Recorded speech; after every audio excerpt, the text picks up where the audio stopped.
नमस्कार, खबर उत्तराखंड में आपका स्वागत है। मैं हूं आपके साथ भावना त्रिपाठी। रुक करेंगे प्रदेश के तमाम बड़ी खबरों की ओर। सीएम पुष्कर सिंह धामी ने प्रेस कॉन्फ्रेंस की। इस दौरान उन्होंने बीजेपी के घोषणा पत्र को लेकर कहा कि मातृशक्ति के उत्थान के लिए देश को प्रगति के पथ पर ले जाने का ये रास्ता है। उन्होंने कहा कि हम उत्तराखंड में यूसीसी लेकर आए हैं और अब पीएम मोदी ने इसे देश में लागू करने की मंशा जाहिर की है। संकल्प पत्र में यूसीसी का जिक्र किया गया है।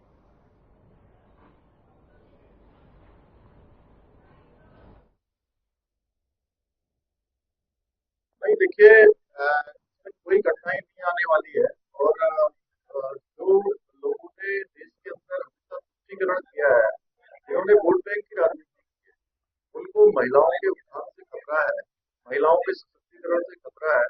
इसलिए वो संदेह और कंफ्यूजन की स्थिति बनाना चाहते हैं। हम बहुत जल्दी जो हमारा विधेयक पारित हुआ है, राष्ट्रपति महोदय ने हमको इसकी मंजूरी दे दी है, इसको लागू करेंगे। जो भी संदेह है, जिससे कंफ्यूजन है, वो सब समाप्त हो जाएंगे। और उत्तराखंड के अंदर ये शुरू हुआ है, तो जैसी यहाँ शुरुआत हुई है, मैं समझता हूँ तो आगे बढ़ेंगे। जैसे गंगा जी यहाँ से निकलती है, पूरे देश को जल जीवन देती है, उसी प्रकार से इसका लाभ सबको मिलेगा।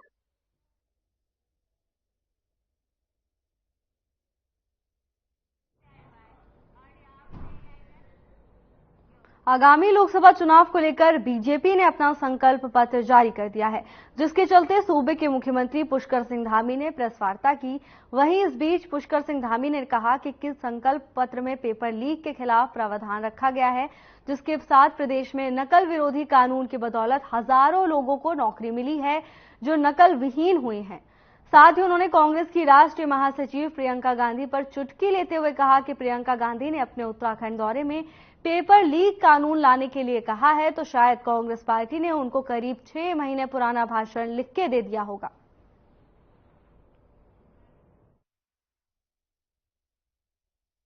इसको संविधान के अनुरूप आगे बढ़ाने का काम हो रहा है। पेपर लीक पेपर लीक भी जो है, नियंत्रण के लिए भी प्रभावी कानून देश के अंदर लाने का इस संकल्प पत्र में संकल्प पत्र प्रस्तुत किया गया। उसमें पेपर लीक पर भी बात की गई है कि पेपर लीक पर कानून बनेगा। इस पे भी हमें ये बताते हुए आप सबको की खुशी है कि हमने उत्तराखंड के अंदर एक बहुत कड़ा कानून, नकल विरोधी कानून उत्तराखंड में पहले ही हम बना चुके हैं। और उसके कारण से आज प्रदेश के अंदर हजारों हजार, पिछले 2 सालों में हजारों हजार लोगों को हमने नौकरियां प्रदान की हैं। और वो सारी की सारी नकल विहीन हुई, पारदर्शिता के साथ हुई, बिना पेपर लिखे हुई। गरीब माता पिता के बेटे और बेटियों को आज नौकरी में आने का अवसर प्रदान हुआ है। अभी 2 दिन पहले कांग्रेस पार्टी की नेता प्रियंका दीदी रामनगर और एक दो स्थानों पर उन्होंने सभाएं की थी। तो मैं उनकी सभाओं को जो समाचार पत्रों में पढ़ रहा था, तो उन्होंने कहा था कि हम पेपर लीक में कानून बनाए। मैं आज आप सबके माध्यम से बताना चाहता हूँ कि शायद कांग्रेस पार्टी के लोगों ने जो उनको स्पीच लिखकर दी हो, वो 6 महीने, 1 साल या 2 साल पुरानी कोई स्पीच होगी, उसको ही उन्होंने यहाँ दोहरा दिया। क्योंकि हम आप सब जानते हैं कि उत्तराखंड के अंदर हम सख्त नकल का अध्यादेश लेकर आ गए, जिसकी आज सर्वत्र चर्चा है। और उसके लागू होने के बाद किस प्रकार की स्थिति देश के अंदर हमारे प्रदेश की बनी है। यहाँ जो नकल माफिया हावी होते थे, नकल का जो अपराध होता था, गरीब माता पिता का हक, बेटे बेटियों का हक मारा जाता था, वो सारा का सारा पूरी तरह से समाप्त हो गया। सबके अंदर एक आशा विश्वास का संचार पैदा हुआ है।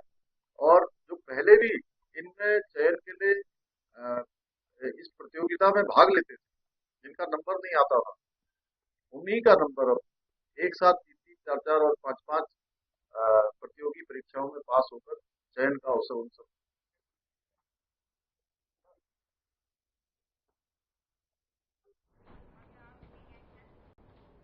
आगामी लोकसभा के शेष दिनों में सत्ता दल बीजेपी ने अपने प्रचार प्रसार के लिए कार्यक्रमों की सूची बना ली है।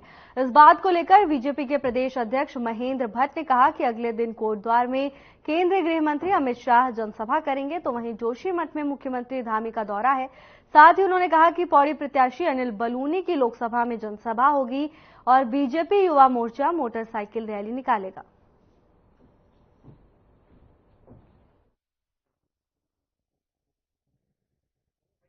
देखिए, भारतीय जनता पार्टी के अभी 2-3 कार्यक्रम श्रृंखला बनी थी। उस श्रृंखला के तहत 17 तारीख को मतदान का अंतिम दिन है।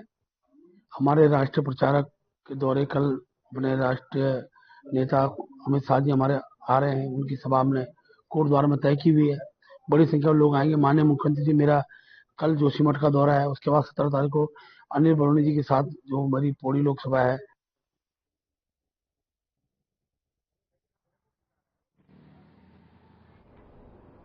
आगामी लोकसभा चुनाव को लेकर उत्तराखंड चुनाव आयोग लगातार एक्टिव मोड में है, जिसे लेकर अब सुरक्षा व्यवस्था को प्राथमिकता दिए हुए और सुगम तौर पर मतदान कराने की तैयारी की जा रही है। इस बात को लेकर उत्तराखंड के अपर मुख्य निर्वाचन अधिकारी विजय कुमार जोगदंडे ने कहा कि 19 अप्रैल को प्रदेश के 11,729 मतदान केंद्रों में सुबह 7 बजे से शाम 5 बजे तक मतदान किया जाएगा। साथ ही उन्होंने कहा कि राज्य के सभी 13 जनपदों में 293 फ्लाइंग स्क्वाड और 252 स्टैटिक सर्विलांस तैनात की जा रही है।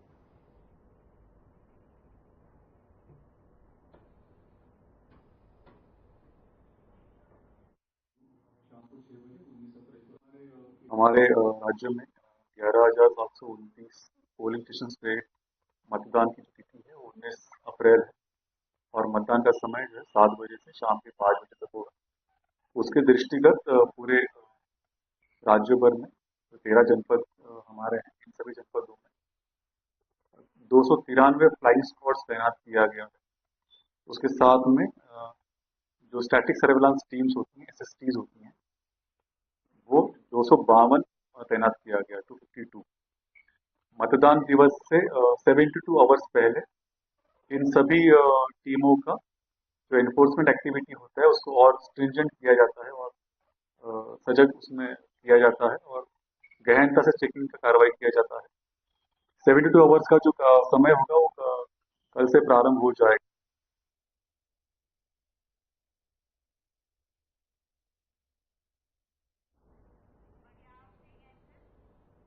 कांग्रेस के प्रदेश महामंत्री नवीन जोशी का एक बयान सामने आया है, जिसमें बीजेपी पर हमला बोलते हुए जोशी ने कहा कि मूलभूत सुविधाएं जो जनता को मिलनी चाहिए थी, वो सुविधा जनता को नहीं मिली है। आज पूरे प्रदेश का जनमानस त्रस्त हो चुका है। जो वादे उन्होंने जनता से किए थे वो पूरे नहीं हुए।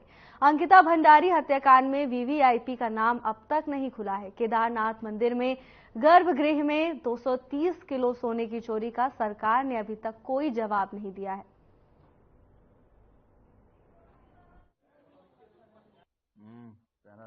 देखिए, बीजेपी वाले लोग हैं, कुछ भी बोल सकते हैं। इनको पहले ये देखना चाहिए कि जो जनता इनसे बोल रही है, जब इनकी मंत्री यहाँ स्मृति ईरानी उत्तराखंड के अंदर आई और उनसे अंकिता भंडारी वाले मामले में बोला गया, तो पत्रकारों को कहती है मुझे धक्का मत दीजिए, और किस प्रकार से वो भागी वो पूरे प्रदेश और देश की जनता जानती है। जो मूलभूत सुविधाएं राज्य की जनता को मिलनी चाहिए थी, वो सुविधाएं उनको नहीं मिल चुकी है। आज पूरा प्रदेश का जनमानस है पूरा त्रस्त हो चुका है, और जो इन्होंने वादे जनता से किए थे, वो वादे अगर पूरा होता तो हम समझते कि इन्होंने प्रदेश के अंदर कोई काम किया है। इन्होंने प्रदेश में ऐसा कोई काम नहीं किया। आज इनके प्रदेश अध्यक्ष हमको ज्ञान दे रहे हैं। इनको तो पहले खुद ज्ञान लेना चाहिए। इनको तो शर्म करनी चाहिए। चुनाव में इनको जाना भी नहीं चाहिए। मतदान को लेकर इस बार चुनाव आयोग अलग अलग अभियान चला रहा है। चुनावी आयोग हर वर्ग के मतदाताओं को साधने का प्रयास कर रहा है। खासकर युवा मतदाताओं पर इस बार फोकस किया जा रहा है। इस पर संयुक्त मुख्य निर्वाचन अधिकारी नमामि बंसल ने बताया कि इस बार लगभग 1,45,000 युवा मतदाता हैं। साथ ही उन्होंने बताया कि वोटर डे के दिन से ही युवाओं को मतदान के प्रति जागरूक किया जा रहा है। युवाओं को मतदान के लिए प्रेरित करने के लिए ब्रांड एम्बेसडर भी बनाए गए हैं। इस बार युवा मतदाताओं की संख्या भी बढ़ी है, जिसको देखते हुए ऐप और आईटी के माध्यम से भी युवाओं को रुझाया जा रहा है।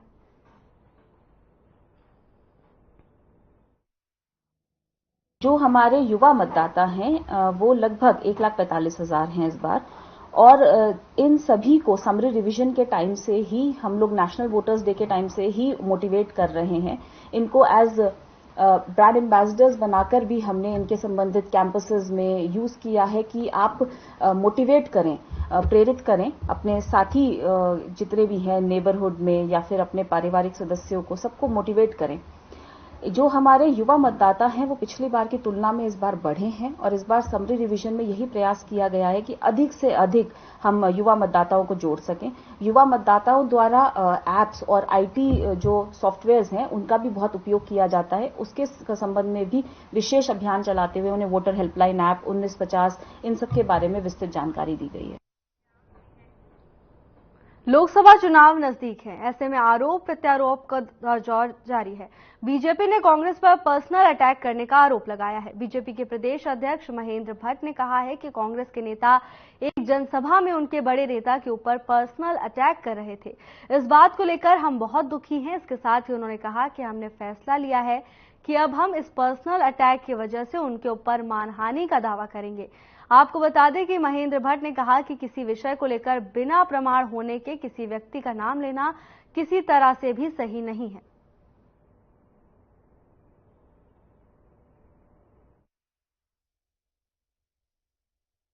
मुझे भी खुद बहुत दुख हो रहा है। कल ही मैंने उनका एक ज्ञापन में एक हमारे वरिष्ठ नेता का उन्होंने बेकायदा नाम लिया है और मैंने कल ही चर्चा की अपनी पार्टी से। हम तत्काल मानहानि का दावा उस पर करने वाले हैं। इस प्रकार से किसी विषय को लेकर किसी व्यक्ति का नाम बिना प्रमाणों से लेना ये मानहानि का प्रश्न खड़ा करता है और बहुत जल्दी हम लोग उस पर मानहानि का दावा करने वाले हैं।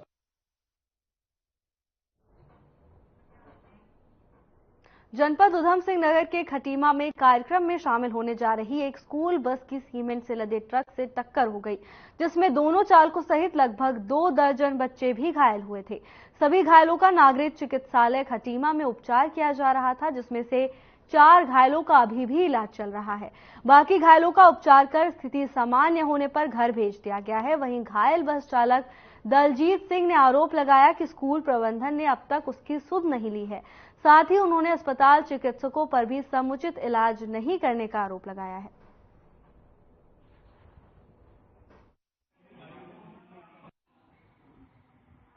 सर एक्सरा वगैरह कुछ नहीं हुआ बेटा हमारा, एक्सरा भी नहीं किया गया है।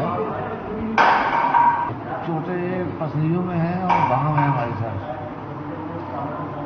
पसलियों में है और बाह में यहाँ पे दर्द बहुत है। ये इंजेक्शन वगैरह लगवाया गया, एक्सरा नहीं अभी तक हुआ है। मतलब पहले का MRI करा, उसके अलावा कुछ नहीं हुआ। मतलब डॉक्टर बोलते कि अभी मतलब हो जाएगा 12 बजे के बाद, ये बता रहे हैं। उसको बताया तो बच्चे सब शरारता टाइम से बैठे थे, तो मैं तो पहचानता भी बच्चे कहाँ के थे कहाँ के नहीं थे। मैं तो ड्राइवर अभी जो जिनको गंभीर चोटें थी उनमें से 4 लोगों को हमने यहाँ भर्ती रखा हुआ है। अभी वो निगरानी में है, जैसे ही वो स्वस्थ हो जाते हैं हम उनको भी डिस्चार्ज करते हैं। एक कभी नहीं, उसका CT हो चुका है, छाती का भी कमर का भी, और उसमें सब नॉर्मल रिपोर्ट है। मांसपेशियों की दर्द है जो कि धीरे धीरे ठीक हो रही है, सामान्य स्थिति में है। अब जैसे जैसे वो स्वस्थ हो जाते हैं उन्हें डिस्चार्ज, वो 4 को भी डिस्चार्ज कर देंगे। रोड शो का आयोजन किया गया। इस दौरान मुख्यमंत्री पुष्कर सिंह धामी शामिल हुए। इसके साथ ही उन्होंने जनसभा को संबोधित भी किया। क्या कुछ कहा, आइए सुनाते हैं। जनता को अपने विचारों से अवगत कराने का कष्ट करें। पुष्कर धामी जिंदाबाद, जिंदाबाद, जिंदाबाद।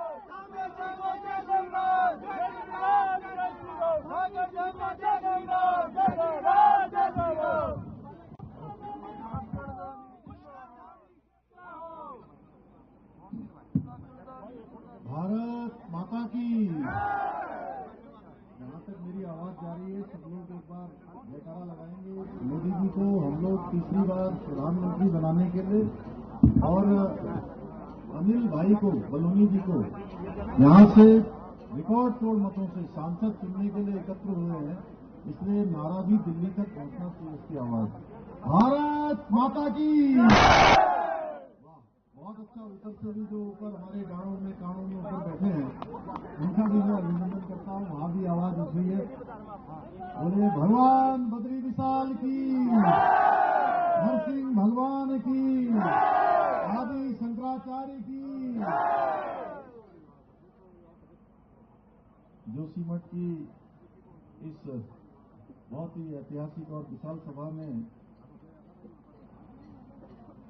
उपस्थित हमारे भारतीय जनता पार्टी के प्रदेश अध्यक्ष और राज्यसभा के सांसद,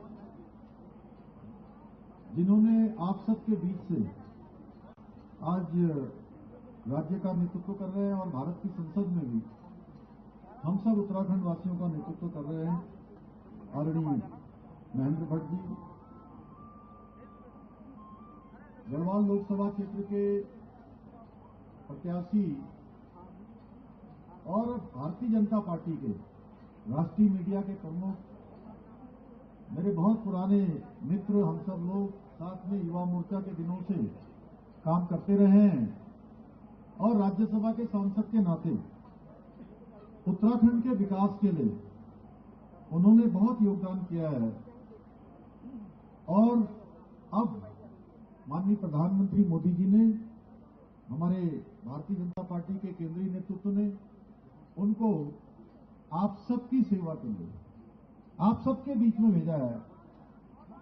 ऐसे हमारे प्रत्याशी भाई आदरणीय अनिल बलोनी जी, भारतीय जनता पार्टी के जिलाध्यक्ष श्री रमेश मैथुरी जी, निवर्तमान विधायक जिन्होंने अभी भारतीय जनता पार्टी की सदस्यता ग्रहण की है, श्री राजेंद्र भंडारी जी, इस विधानसभा के संयोजक श्री गजेंद्र रावत जी, पूर्व चेयरमैन डीसीबी, मंडल अध्यक्ष श्री नितेश चौहान जी, संदीप नौटियाल जी, विधानसभा प्रभारी विनोद नेगी जी, श्री किशोर पवार जी, उपाध्यक्ष डीकेटीसी, और आपका संचालन, आप सबको आज इस मंच और इसको आप सबको बीच में जो सेतु का काम करने वाले हमारे नगर पालिका के चेयरमैन ऋषि प्रसाद सती जी, रोहिणी रावत जी, विजया रावत जी, भगवती नंबूरी जी, माधव प्रसाद सिमवाल जी, संदीप रावत जी, कृष्णमणि थपलियाल जी, शैलेंद्र पवार जी, सुचिता चौहान जी, ठाकुर सिंह राणा जी, श्री कुलदीप वर्मा जी, हरीश भंडारी जी, सुभाष सिंगरी जी, सभी हमारे पदाधिकारीगण, सभी बूथों के अध्यक्ष, मोर्चों के पदाधिकारी, सभी पंचायतों के प्रतिनिधि, स्थानीय निकायों के प्रतिनिधि, मातृशक्ति बड़ी संख्या में आई हुई, हमारी माताएं, मेरी बहनें और बड़े बुजुर्ग, मेरे नौजवान साथियों एवं इस जोशीमठ क्षेत्र और पूरे चमोली क्षेत्र के आसपास के क्षेत्र से आए हुए सभी हमारी जनता जनार्दन, उपस्थित हमारे मीडिया के बंधु, पत्रकार मित्र, छायाकार बंधु, मैं सबसे पहले तो आज अभी महेंद्र भट्ट जी कह रहे थे कि जोशीमठ शहर में इतने लोग इतने प्रातःकाल इतनी बड़ी संख्या में आ जाते हैं। मैं आप सबको देखकर सच में मेरे मन में अब 1% का भी संदेह नहीं रहा कि पूरे 14 विधानसभा क्षेत्र जो हमारे गढ़वाल में है, उसमें सर्वाधिक मतों से अगर हम कहीं से जीतेंगे तो हमारी इस बद्रीनाथ विधानसभा से जीतेंगे, जोशीमठ से जीतेंगे, आसपास के क्षेत्रों से जीतेंगे। मैं आप सबका अपनी ओर से यहाँ पधारने पर हम सबको अपना आशीर्वाद देने के लिए, भाई अनिल जी को समर्थन करने के लिए, प्रधानमंत्री जी को तीसरी बार प्रधानमंत्री बनाने के लिए आप सब यहाँ पहुंचे। मैं हृदय की गहराइयों से आप सबका स्वागत करता हूँ, आप सबका अभिनंदन करता हूँ। और मोदी जी अभी ऋषिकेश आए थे तो उन्होंने आप लोगों के नाम संदेश भेजा है, अपना संदेश भेजा है। उन्होंने कहा है आप सब लोगों को मेरी तरफ से राम राम कह देना। तो मोदी जी की तरफ से राम राम, आपको सबको प्रणाम।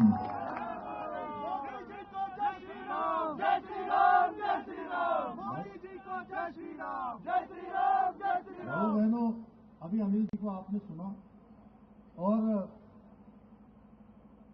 वो बहुत समर्पित होकर, एकनिष्ठ होकर, ध्येयनिष्ठ होकर इस पूरे लोकसभा क्षेत्र के लिए काम करने का उनका दृढ़ संकल्प है। और उन्हीं के लिए मैं आज आपसे आशीर्वाद मांगने के लिए आया हूं। इससे पहले भी उन्होंने अनेक कामों को किया है। यहाँ पर जितने काम हमारे क्षेत्र में मोबाइल कनेक्टिविटी के हों, सड़क कनेक्टिविटी के हों, रेलवे कनेक्टिविटी के हों, सारे कामों को आगे बढ़ाया है। बहुत बार जब दूसरे लोग हमारे बीच में आते हैं, तमाम प्रकार की भ्रांति फैलाने का काम करते हैं। भाइयों बहनों, देखिए, आपको द्वारा जो भी एक एक वोट कमल के फूल में श्री अनिल बलूनी जी को दिया जाएगा, मैं दावे के साथ कह सकता हूं, एक बटन आप दबाएंगे, अभी वो कह रहे थे 10 बटन जो है विकास के दबेंगे, मैं आपसे कहना चाहता हूं कि आप एक बटन दबाएंगे, 10 बटन अनिल जी और 10 बटन हम लोग मिलकर हैं, यहाँ पर 20 बटन दबाएंगे। बहुत सारी परेशानियां बीच में यहाँ आई हैं। आपदा का समय आया, आप सबको पता है, आपदा के समय में हम लोग यहाँ पर पूरे समय मैंने यहाँ पर कैंप किया। मैं एक एक जो हमारे शिविर बने हुए थे उन शिविरों में गया, अस्पताल में गया और रात के 11 बजे तक 12 बजे तक लगातार उन सब लोगों के बीच में गया जिनके ऊपर विपत्ति आई थी।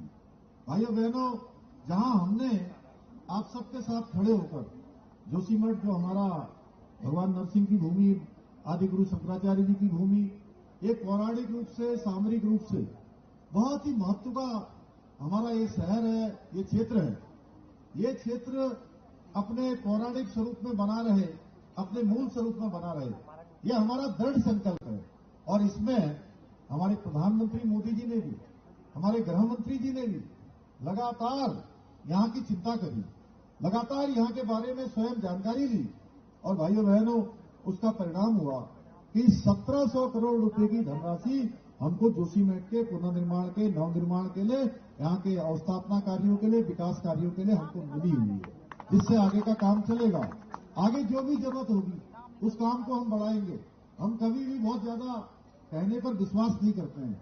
आप सब जानते हैं, बड़ी बड़ी बातें कभी हमने नहीं करी है। हम हमेशा काम करने पर विश्वास करते हैं। मैं आपको भरोसा दिलाता हूं कि हम आगे इस क्षेत्र के सर्वांगीण विकास के लिए काम करेंगे। भाई अनिल जी को आप सांसद चुनेंगे तो और हमारे लिए भी आसानी होगी, हमारे लिए और ज्यादा सहूलियत होगी कि भारत सरकार में जो हमको बहुत जगह पर पैरवी करनी पड़ती है, आपके होने से, क्योंकि आप सबको अच्छी तरह जानते हैं, आपका सबसे मित्रवत व्यवहार है, तो उसका फायदा हमारे पूरे क्षेत्र को मिलेगा, पूरे उत्तराखंड राज्य को मिलेगा।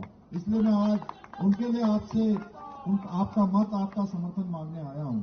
हम सब जानते हैं 10 सालों में मोदी जी ने देश को बुलंदियों पर पहुंचाने का काम किया है और ये जनपद वास्तव में, अभी अनिल जी कह रहे थे कि इतनी बार प्रधानमंत्री जी यहाँ आए हैं कि शायद कोई दूसरा स्थान होगा जहां इतनी बार गए होंगे।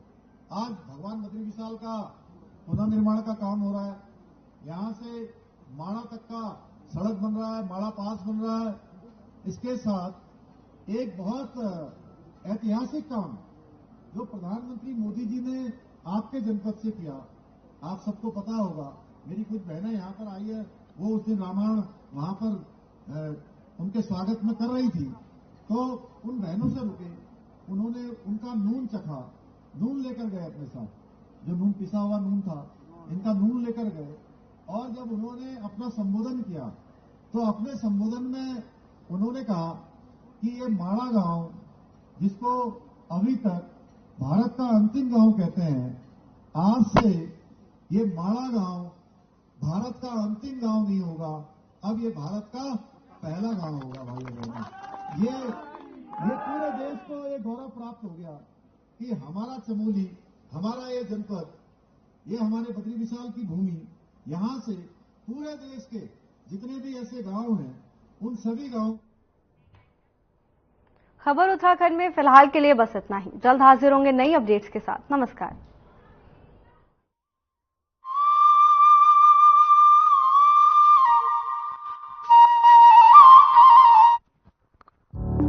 Through constant innovation